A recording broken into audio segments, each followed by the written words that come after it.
Hello guys! So, nandito nga pala ako sa isang kwarto kung saan ay i-interviewin natin ang ating pinaka-pogi, pinaka-maapil, pinaka-maputi, pinaka-makinis at pinaka-magaling sa lahat na si aming Mini JK.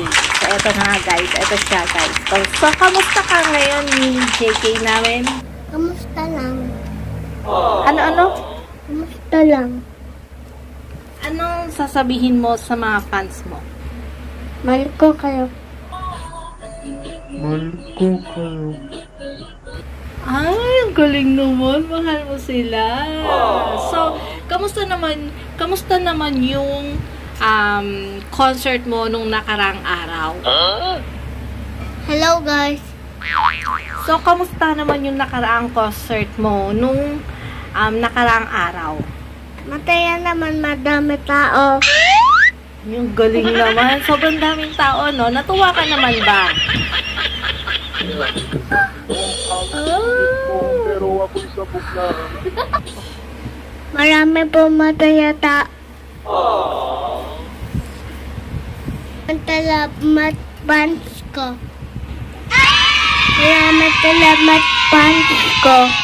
Ganun pala. So, marami ka palang fans, Mini JK. So, ngayon ay meron kang masasabi sa mga fans mo. Anong gusto mo sabihin sa mga fans mo na talagang iniidolo ka ng karamihan dahil sa kapugian mo at walang talagang maapil talaga yan? Mahal ko kayo, Opa.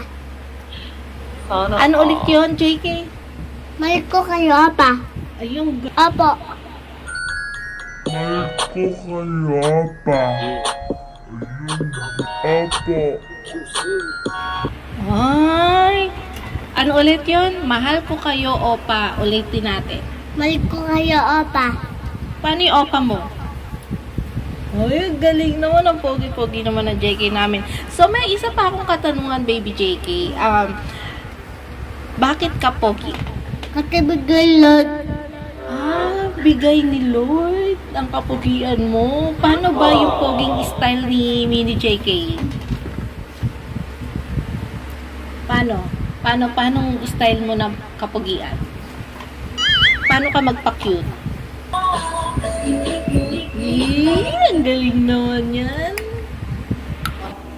Kasi may talent si Mini JK, so sasabihin niya, papakita niya sa atin kung ano yung talent na yon. Talaga naman magugulat kayo sa talent niya. So, eto, Mini JK, ano yung talent mo? Close open. Huwag mong subukan. Close open Masisira na ang yun. buhay mo. Paano? Close open. Close open. Talaga nga naman iba kapag si JK talaga. Si Mini JK talaga yung gumawa ng close open kasi talaga napaka-social. So, eto na nga guys, si Mini JK namin. So, may last message siya para sa lahat ng mga nanonood sa kanya. Hello guys. Salamat po sa mga nanonood. Please guys, mananood kayo video channel. Thank